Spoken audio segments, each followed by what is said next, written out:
Hello, everyone. We are going to do a second live attempt. I'm going to be on today with my friend Charlene Hess, so I'm going to wait to see if she is going to pop on here. We're going to be talking about body image. Dun, dun, dun. And what that looks like for women in the world today, especially with society's standards of what this should look like. So, there she is.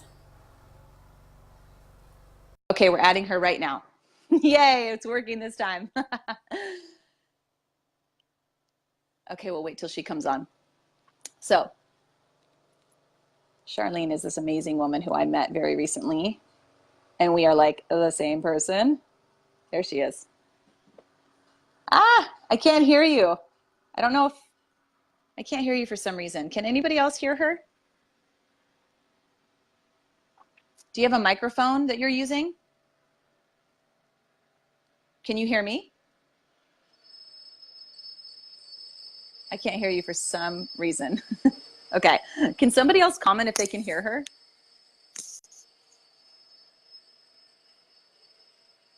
Hey, Tanya. Tanya, can you do me a favor and say yes if you can hear Charlene? Charlene, will you say something to us?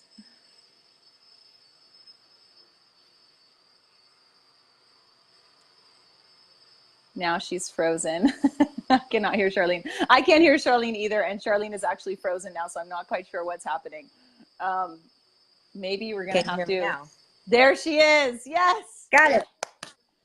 Just gonna do it the Woohoo! Okay. old-fashioned way of speakerphone. There you go. We got to do what we got to do. Awesome. Yay, Yes. here we are. Okay.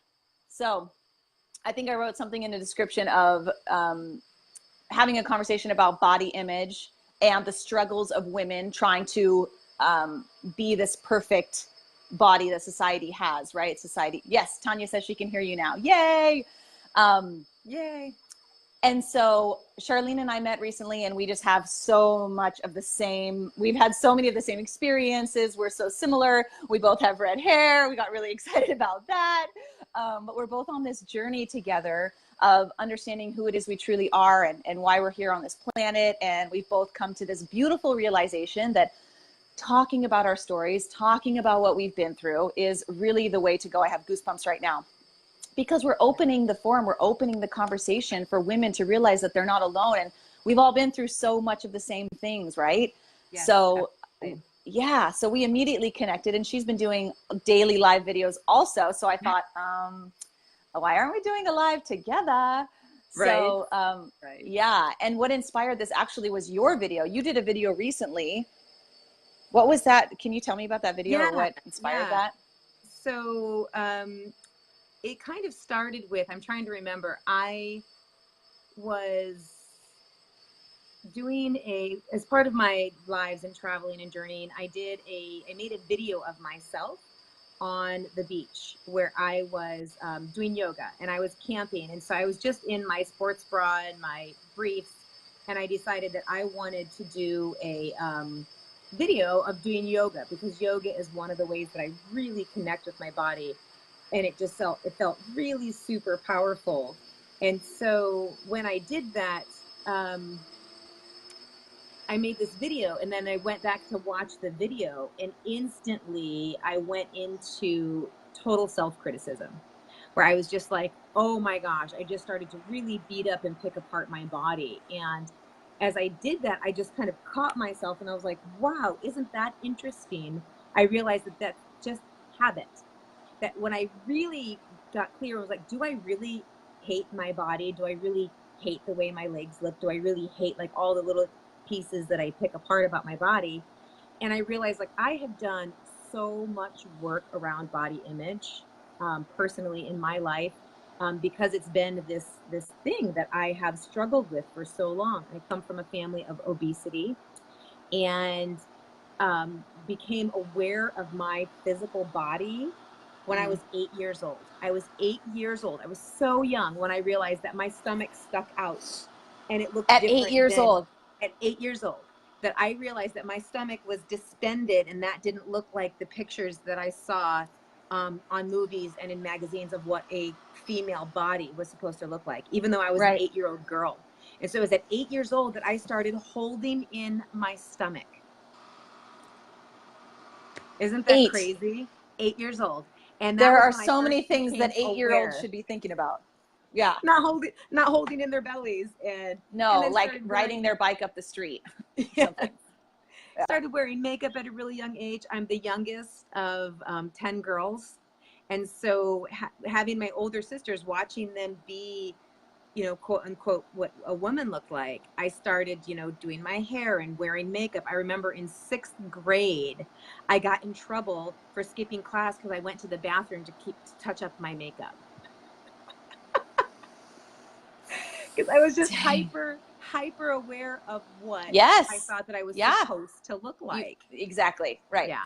So when I did that video, so I did a video on body image. So I ended up posting a post on Instagram of me in the taking pictures or still shots from this video that I took of all the pictures that I looked at, and in my mind thought, oh my gosh, that was just disgusting. And realized that other people look at me and think, whoa, if only I could have a body like that. Like, I know that, like, people tell me that, but when you put yourself out there and you don't fit the standard of the picture that you have in your head, right? There's always somebody that looks better than you. There's always somebody that you want to be more like. And I thought, you know, I don't want to be part of this thing anymore. I don't want to feed into this thing anymore. So in light of doing my vulnerability videos and my vulnerability post, I decided to do a post about it. And I got so much feedback from it. And that was when I ended up deciding to make a video. I think that's when you saw the video.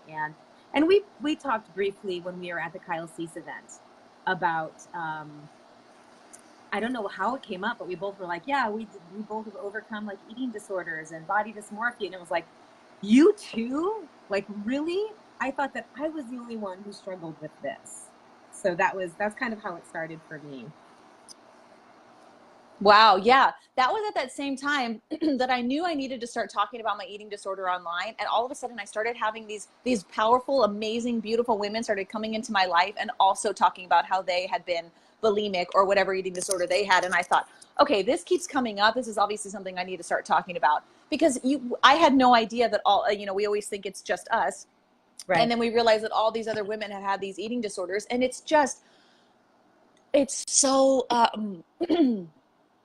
it's just such a shame. And if I can like be that voice, or if we can be that voice for any woman that is feeling that right now, I definitely want to do that and bring the awareness to it, because I don't think we know what we're doing as a society with the magazines. And even I remember being in the beauty industry, I got to a point where I did not want any magazines on my station unless they were National Geographic or something like Sunset Magazine. I just took them all off, because I'm sitting here with these beautiful, real, amazing women, and we're flipping through looking at these 17-year-old women that we're supposed to be like, and these sticks, right? Oh my gosh. And so, and it can get into you don't even have to be in the beauty industry. You can be 8 years old and learning from your sisters, who are then learning from society as to what they're supposed to look like, which is totally false, right? Yes, absolutely. Yeah. I wanted to touch on that too, Regina, because, you know, with both of us being in the beauty industry, it is really easy to get caught up in that of feeling forced. Like, I remember early on when I was working for Tony and Guy and being in the beauty industry, feeling like I needed to constantly tell people that they weren't attractive enough how they were. Like, I needed to sell them beauty. And having been in the beauty industry for 27 years, it's this thing that people want to come in and they want to purchase beauty. How many people in my chair a day sit down and say, make me beautiful? Just make me beautiful. And it's like, you already are. You already are. And that's what I say when people say that. I'm like, done. That was easy. There you are. Done. Yeah. Wave my magic wand. Poof. Yeah. You are beautiful. And so I think that, you know, that is a real thing. It's like, I really want to help people to understand that they already are beautiful, that they already are amazing and wonderful and have so many gifts, and that it's not just about what you physically look like. And it's also the same thing being in the fitness industry, because that's another piece where, as a fitness professional, people come in and they come in and it's like you feed on people's dissatisfaction of where they're at. And I hate that. That is not why I am in the beauty industry, to try and make people more beautiful because they're not beautiful enough as they are. I'm in the beauty industry Right. because I want to help people feel the beauty that they already are. I want to help people present the best version of themselves, of how they want to express themselves through their physicality. Not because there's something wrong with their hair, not because gray is wrong or bad, or not because they should wear makeup or their eyebrows are too bushy. It's like, if you want to express yourself in this way by coloring your hair or cutting your hair in a certain way, wonderful, I'm on board. I want to help you express that. And then same with the Right. fitness industry. I don't want people to come to me because there's something wrong with their body. Now, if there's something wrong with their body because their knee is hurting and they can't do the hike that they want to do, come see me, because I want to help you figure out how to activate the muscles to make your knee not hurt so you can go on the hike. Not because you Right. should lose weight to look a certain way so that you can fit a magazine standard that's completely unrealistic. And even those people don't look like that. Yeah, that's right. It's all photoshopped anyways. It's such Yes, bullshit. it is. Yeah. It is. Yeah. It's like this, I mean, I don't mean to go here, but I'm going here. It's like this consumerism society that we live in, that like everything outside of us is like, fix this, nip this, tuck this, lighten this, get rid of, smooth it out. Everything that we see is how to fix something that is wrong with us. Every single thing. Like, Absolutely. no matter what it is, right? It's continuously making you feel like you are not enough, so that you have to buy into that, so that you have to purchase what they're selling. And it keeps you in this vicious Yes. cycle of not enoughness, not enoughness, until we finally come to the realization that, holy shit, I'm enough right now. I am who I am right now. And this is all I need. And then, I mean, then you can, move from that place, which is, I think, where we are now, where we realize like, oh my gosh, when they keep saying it's within, it's within, it's like, it really is. When you start to go within and realize your worth on an internal level, you start to see that you don't need any of those things outside of you, right? You don't need to be fixed by anything.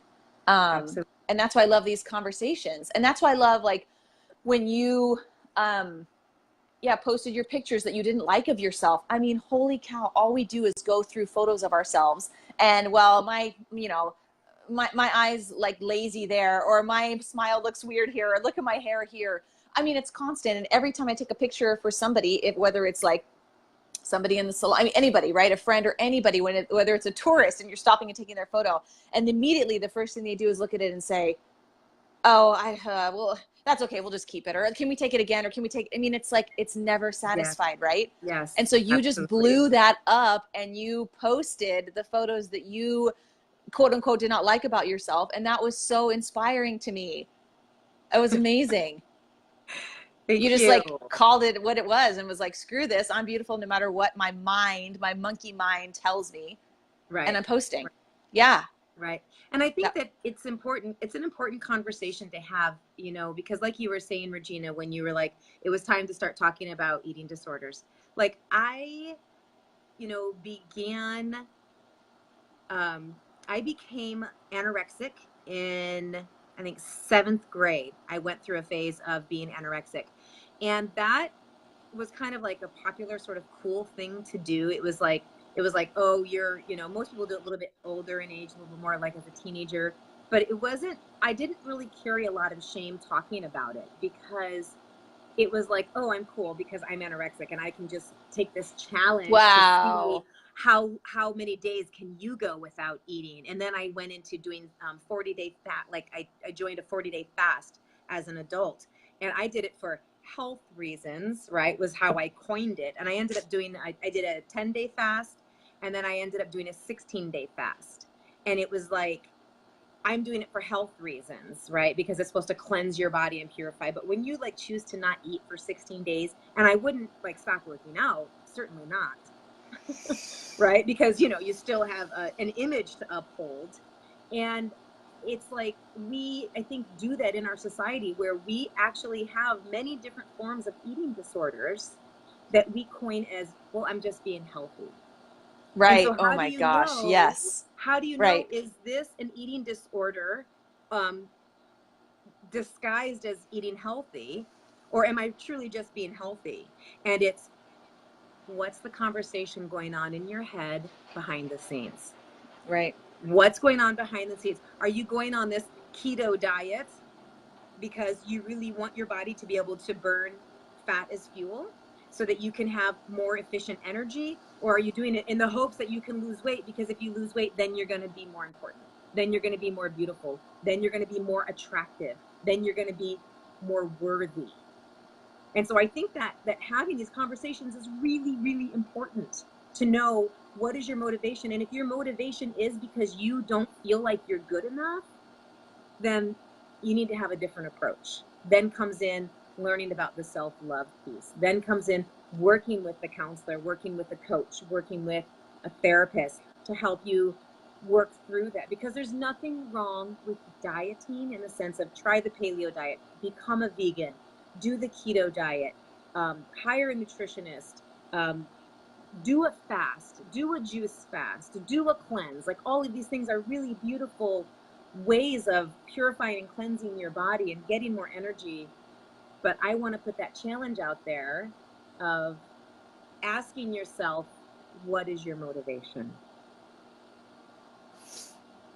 And that takes really getting still with yourself and really, like, yeah, really asking yourself, whether that's journaling it out or what is the, like, getting down to those deeper beliefs or working with somebody to uncover what that is. That's huge.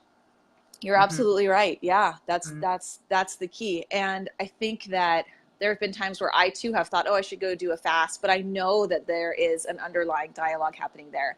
And I'm excited to have these conversations really for myself, because even though I'm no longer bulimic and it's been years and years since I've ever had that thought to ever do that, or, you know, I've overcome that, I still to this day have like thoughts about my body. I mean, I can make me cry right now that are still, untrue, or judgments over my body. And it's crazy because I've always had the same body. I've always been the same weight. I've always been, no, it's nuts. I've always been naturally toned. People have always commented on how toned I am. And I'm like, I don't really do anything. I mean, I'm pretty healthy, but I don't really do much for it. And yet still that inner dialogue will run. Still the mind will take me down that loop of like, now, you know, or if I see cellulite, or if I'm putting on, you know, or if I see veins or any of the things, and it's like immediately I need, oh, well, I'll get rid of that. Or I mean, it's like, it makes me crazy. And and I've done so much work and I love myself so much. And so to still have these thoughts is really great to just call them out, because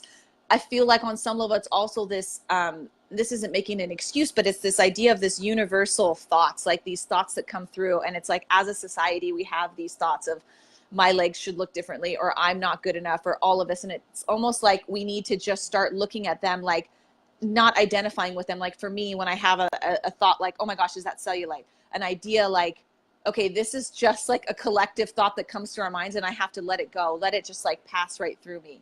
Absolutely. Absolutely. Yeah. And not giving it any time and not giving it any significance. Absolutely. And Yeah. I think that's a really important piece, Regina, that you touched on, because, you know, when I had that experience, because like I said, I worked for years, literally years, to overcome my body dysmorphia and bulimia, where like every day I did my affirmations, I looked in the mirror, I worked with a coach so that I could overcome, because all I wanted was to feel comfortable in my skin, like more than anything. Yeah. And it's so funny because I look back at photographs of myself in my 20s and in my 30s when I loathed my body. And I now look at it and go, oh, cellulite. Then now my legs and butt are covered in cellulite. And I was like, I was hating on my body then. And so now what? Like I know. you just keep looking back and looking back. Now I'm older. I have like older skin. It's like, it doesn't get, your skin doesn't get better with age. Right. Yeah. Right. Like you can get better with age, your body can get better, but your skin doesn't. And it's like we always can find something to attack ourselves for. And Right. so many times I've thought, how can I possibly be in this place again? Didn't I already work on this? I dedicated 2 solid years of body image recovery. And then I was like, great, I did it. I'm there. I love my body. I feel good. And then something as simple as catching my reflection in a mirror. Bam, there's the thought. Like you were going to say, putting on lotion on your legs and looking at the texture of your legs and going, oh my goodness. Or you go to button your pants and they don't quite fit. And Right. all of those thoughts and old beliefs flood through. But something that you said that is really, I think, a super key point is don't give the thought the time of day. Yeah. To just realize like, oh, that was an interesting thought. I don't believe that anymore. I don't think that anymore. And let it pass and replace it with the truth, which is I love my body. My body is amazing. Legs. My body is amazing. And really start saying out loud, I love my body. And it changes things. We don't have to attach to the thought because the thoughts are going to keep coming. Yes. It's not like Amen. You do the work. Yep. You do the work and it goes away. Awesome. I'm never going to have to deal with that thought ever again. Totally. Cool. I love my body. I'm good. Next. Right. Yeah. But we do have to control. We have to control what we give our attention to in our thoughts. We can't control our thoughts in the sense that the thoughts are going to come, but we can control which ones we attach to. And we can choose we can choose to pick another thought. That's it. Just choose another thought in that moment. That's what I do with, I've talked about this before when I was in a judgment video on other people. When I immediately have a snap judgment to somebody else, I catch it and I tell them I love them. I immediately will say, if I find myself thinking about somebody, I'll immediately say, I love you, and I'll send love to them. And so it's the same thing with my body. Like you can have those thoughts and then immediately I say, I am so grateful for this body. Thank you. Or I'll immediately just say, thank you. And I'm thanking my body, sending love to my body, thanking it. And it can be, that simple. Just letting the thought pass through you, giving gratitude and moving forward. So I'm going to comment here. I noticed Tanya says, are you familiar with the concept of body neutrality? She learned that this weekend. And so I want to invite Tanya to share. I would love to know, Tanya, I don't know if you can bring her on camera or if we can just ask her to. I haven't. Yeah, that's cool. I did not see that comment. Oh, there it is. There it goes. Okay, so can you bring her on? I don't know how that works. I don't think we can bring. We can do Tanya, two, but we can't get too crazy here. Tanya, can you just type a little bit more? You said that. Are you familiar with body neutrality? You just learned about that. Can you tell us a little bit about that? I would love to hear from you. And so while she's typing that, can you see her comments? Yes, now I can. Okay, so while she's typing that, the other thing that I did want to touch on was, it just escaped my brain. We were talking about choosing what you the thoughts that you choose to think, and finding something positive. The things that you tell your body. Yep. And finding something positive to say. Oh, I know. The other thing that's really so important that I want to challenge everybody to do is when you are hanging out with your friends and one of your friends says, oh, I hate my blank. Oh, I look so fat. Oh my gosh, my hair is terrible. Oh, to just stop them in their tracks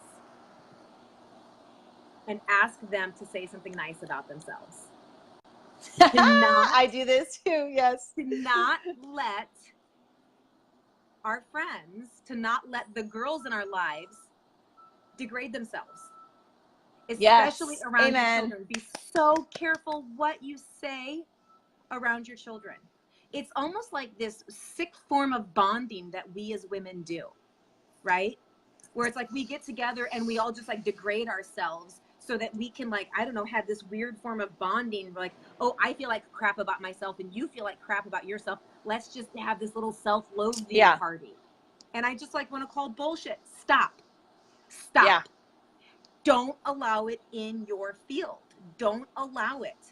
Don't allow your friends, don't let friends criticize themselves. Yes. I love it. Yes. So good. That's what I used to do too with women, whether it was clients or friends or whoever. I stopped them in their tracks and I made them say 3 nice things about themselves. So 1 thing, 3 things, whatever that looks like. But I love that. I feel the same way. And then you also touched on something that I wanted to bring up also about mothers and daughters and talking about their own body, because I've seen this before in my life with other people, and I've seen it happen to where I will see a mom talk about how much she hates her legs, and I think to myself, she talks about it in front of her daughters all the time, how much she hates her legs. It's just a thing for her. She can't stand her legs. And I thought to myself, her daughters probably have the same legs as her. Like moms and daughters typically have very similar bodies. And so the daughter is over here thinking, listening to the mom talk about how much she hates her body. And the daughter looks down and is like, I have the same body as my mom. And immediately you start thinking, like, am I supposed to be feeling this way about my own body? And it's like this little sneaky thing that comes in, and the moms we're so stuck in our own thing that we don't realize what we're doing, but you're literally setting your child up to hate her body. So, you know, and it's okay. We don't realize what we're doing in the moment, but I have to bring light to that because it's so huge. Absolutely. Yeah. Absolutely. I'm not able to access my comments again. Can you? Okay. So she said, she said, it's the concept that you don't have to love your body, but you can still accept it. It's the idea that you can notice your flaws, perceive them as flaws, and still accept them. You could even dislike certain parts of your body and still accept them. It's for people who find, quote unquote, loving their bodies to be a step too far and are seeking simply to find peace with it. So it's this good almost middle step of like loving your body seems too far-fetched and far out there to just actually get to a point of, another way to look at it is body respect versus body love. Yeah. I like that. If loving your body feels like too much of a lie, you know, deep down you don't love it, and you feel like you're just lying and speaking, you know, BS, then it's one way to just start to accept it. It's like the first step of loving it, or whatever stage you're at. Right. Absolutely. Thank you, I Tanya. love that. Yeah, I love that. and I love that. Yeah. The thing that you talked about with, you know, having daughters having a daughter has probably been one of the most healing things for me in accepting my body. Because something that you talked on about my body is I realized that I used to do that when I was in bodybuilding, and that was kind of when my bulimia really started, and I didn't talk about it to anybody. I didn't mind being anorexic, but the shame that I carried around being bulimic, like this is the first time I've ever even announced it, because nobody knows this about me. Nobody knows that I made myself throw up for years. And it wasn't even like I would binge so that I could throw up. It was the guilt that I felt because I ate something that I shouldn't have eaten, because now I'm going to have to spend that much more time working out, right? When all I was doing was nourishing my body because it was starving. But being in the bodybuilding industry, and it was when my daughter was about five years old. Yeah, when my daughter was like 5, 6 years old was when I had this realization of like, oh my God, what message am I giving my daughter by the way that I'm living my life? Where I am literally spending 3 hours a day in the gym. Yeah. And then so obsessed about the food that I'm eating that it consumed my entire life. And looking at this beautiful little girl and thinking, I don't want her to grow up screwed up, right? I don't want to screw her up in this way. I don't want her to buy into all of this. I didn't let her have Barbie dolls. Like my daughter grew up not being allowed to play with Barbies. And that is not awesome. That is not a judgment that anybody should play with Barbies or not play with Barbies. This was just, I mean, I'm not putting that out there with anybody. It's just where I was at. Yeah. Where I was like, I don't want her to look at this Barbie doll and think that this is what a body should look like. Yep. And I was so super aware of it. And so that's when I decided that I can't be in the bodybuilding world anymore. I can no longer participate in this craziness. And so I stepped out. But I still carry the bulimia with me, because I still was like, well, what if I'm going to get fat like my family? That was the thought that I was underneath. Like this was my way of my controlling my genes, you know, and the damage that happens. And the thing is people don't talk about it. Nobody wants to talk about being bulimic because there's so much shame around it. But you know what I learned? My sister took care of my mother. in her older years before she died. And she took care of her when my mother was probably late 60s, early 70s, when my sister was taking care of her, and my sister caught her throwing up. I Really? had no idea that my mother was bulimic. Did not know that at all. But my sister, when my mother was 70 years old, and she was still battling bulimia, we never talked about it. You never asked her about it? No, no. I do know that I did have some of my other sisters that were bulimic. I actually had a sister. My sister taught me how to be bulimic. And it was like, we talked about it, but we didn't know that my mother was until we found out that she was 70 years old. So it's like this thing that's passed down. I've never seen my mother do it. I didn't know anything about it. Yet it was this generational thing that was passed down. That is absolute craziness in my mind. Can you imagine being 70 years old? No. Like, don't you feel like at some point you just like learn to accept yourself? Yes. I'm starting I hope now. so. Yeah, no, same. Yeah.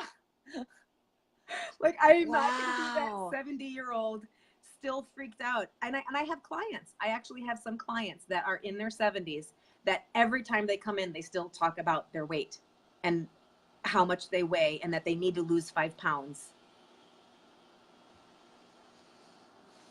Which is why we're having this conversation. I mean, seriously, it's like we just have to keep having these conversations, because this is nuts. To have lived your whole life, 60 plus years or 50 plus years, and still feel discontent with your body is like, I don't know. And I guess I don't know really what the whole answer is, to be honest with you. I mean, these conversations are amazing because at least we can all start realizing we all feel this way, and something's got to give. We have to start reframing this somehow, some way. Yeah. Yes. So one of the challenges that I did, Regina, that I absolutely love, that was given to me, that was the most powerful thing in my recovery of body dysmorphia, was to every day look in the mirror completely naked and look my body up and down and out loud say something that I loved about my body. I love that. To look at the thing that I like, right? So that meant that did mean looking past my cellulite, because I couldn't say I love my cellulite because I didn't.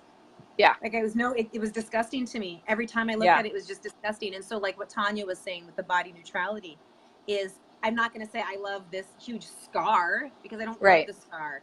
But you know what I do love is, so look in the mirror and start finding the things that you do like about yourself. And so that was the challenge that I did in my video. And there were several women that participated, and I asked them to please share something that they loved about their body. And it was great. Like, so many different women, like, giving me their feedback of what did they love about their body. So if I may, I would love to add that to this post. Oh, yeah. To offer this challenge. Yes. To look in the mirror completely naked. Look past the things that you automatically go towards, right? Because your eye automatically goes towards the thing. For me, it was like my nose. We always focus on what we don't like. Yes, till I had a daughter with the exact same nose as me. Made me stop hating my nose. Oh, right? Because how could I ever look at her and think anything on her wasn't perfect and beautiful? But her nose is exactly like my nose. Isn't that crazy? So you hate your own nose, but you love her nose, but it's the same freaking nose. Exactly. And so that's where the shift has to happen. And so it can it can start with, first of all, the conversations that you're having with yourself. Catch yourself.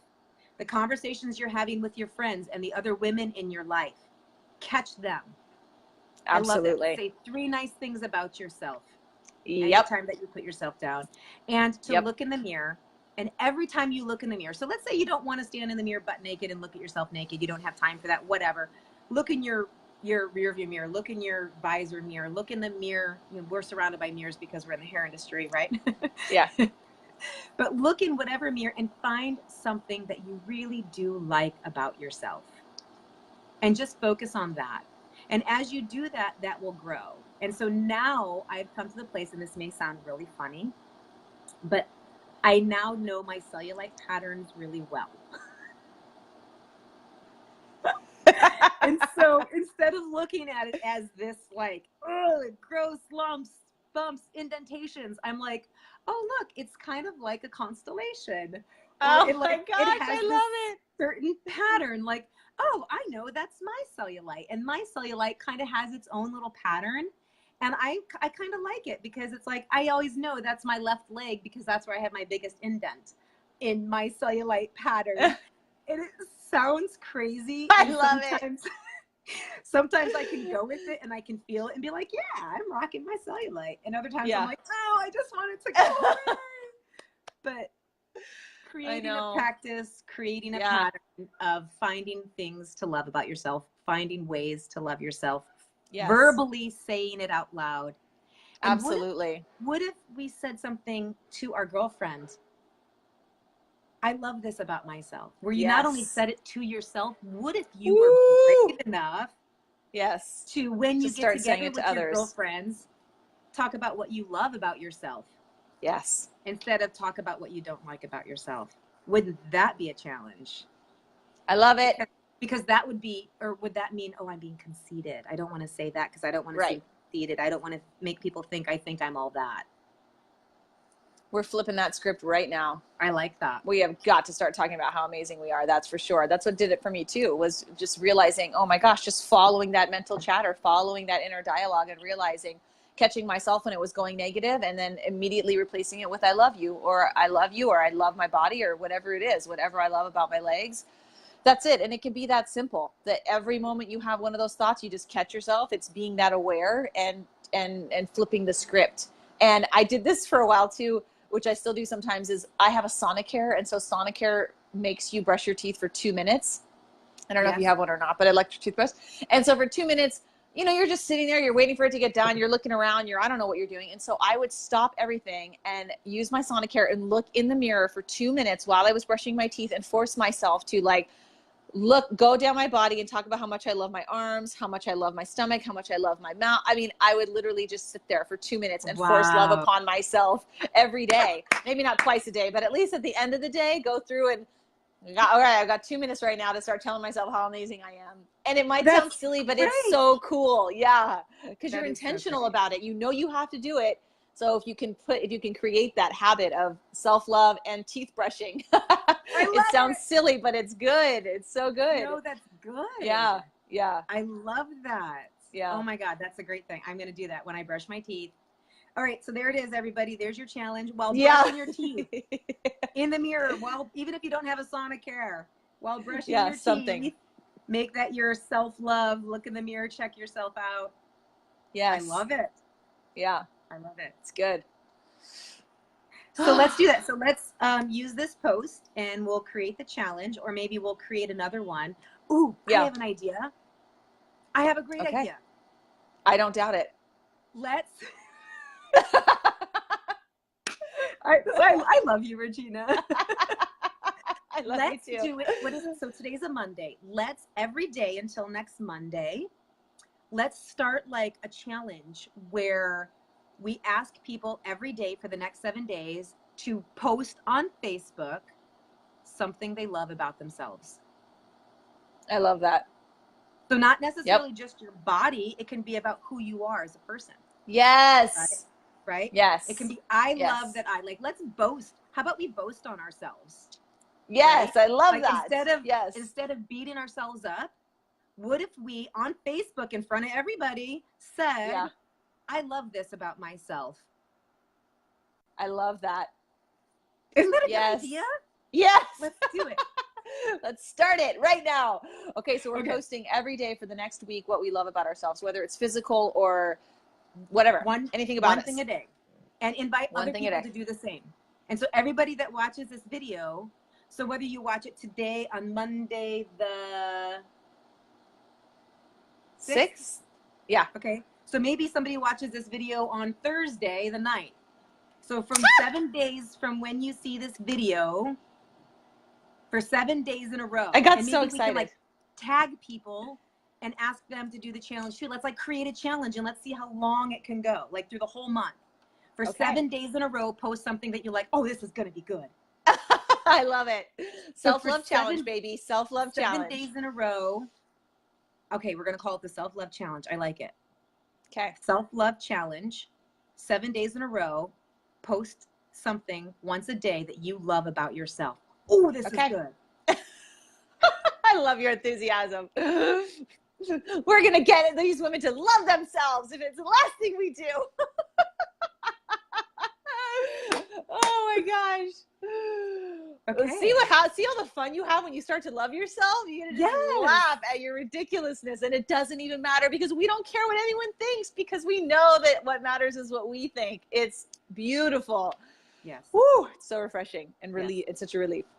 Yes. Yeah. And I think that it doesn't matter what other people think is absolutely true. And I love to think that other people think positive things. My mind generally goes there. I love that. I'm actually surprised when somebody introduces an idea that somebody's thinking something negative. Not all the time. I mean, I definitely go down the rabbit hole of making up stories of all kinds of weirdness.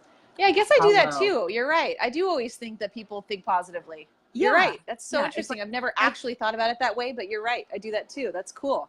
Yeah. Yeah. And so assume that people are going to be inspired. Yes. Not offended if I boast about myself. They're going to be like, wow, she's saying, like, what if I said that I actually really love my feet?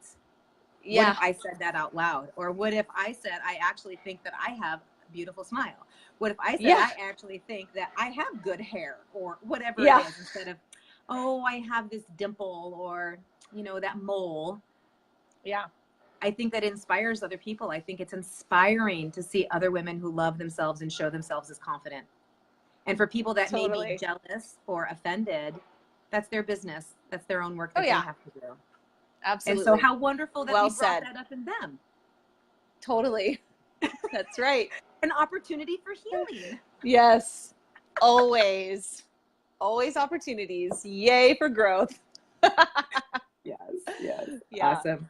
And it looks like Tanya posted an article, a great article to read. I'll look at that. Cool. So thank you for the participation. So is anybody else on here that wants to comment? What do you guys think of the challenge? I don't know if you can see any more comments or anything. I don't see anything, no. And we'll have to do, because some people may not watch this whole video, I don't know how long it is, but we'll have to create an individual post. And so you do it on yours, I'll start on mine, and maybe, should we tag people? And then if you're tagged, you have to do it. So tag 7 people. Yeah. And every person has to tag 7 people. I like where this is going. Okay. Starting a movement right here, right now. So tell me your ideas about it. How should we do this? No, I love what you said. That's perfect. Let's do it. Okay. So each person, since it's 7 days, I don't know why 7's a lucky number. So for 7 days, tag 7 people. And for 7 days, you have to post something you love about yourself. And we'll call it the self-love project. What are we going to call it? Yeah, it's perfect. That's it. It's easy. I love it. I think that's what you said earlier was, all right, the self-love challenge, self-love project. Self-love challenge. I like that. Yeah. Yeah. Because everybody loves a challenge. Everyone loves a challenge. I do. I do too. Awesome. What a great conversation. Thank you. Yes. Yeah. Thank you. Yeah. So thank you. Don't you guys think we look alike? Except that, I don't know, you have better lighting. Like I look red or something. Here, let me get in the better lighting. Yeah, there you go. Oh, wait. There. That was it right there, right there. Think we look alike? We kind of look alike. Whenever I tell people, I'm like, I'll say Regina to my friends, and they're like, now who's Regina again? I'm like, remember my twin. Yeah. They're like, oh yeah, the one you met at the Kyle Cease event. Yes. I love that we sat next to each other. That was like the most perfect thing ever. So perfect. So excited. So perfect. Yeah. Yay. Awesome. Well, thanks you guys for watching. Ladies, we're here to let you know you're not alone in this self-love project challenge that we're in right now. So we're here for you. We're here to start the conversations. Men too. Yeah, that's a whole nother video. I'm definitely going to tag some men in this that they can be part of the self-love project too. And yeah, I love it. Every day, something they love about themselves. Okay. We're going to do it. All right. Thanks, you guys. Bye, Charlene. Thank you. Love you. Bye. Bye.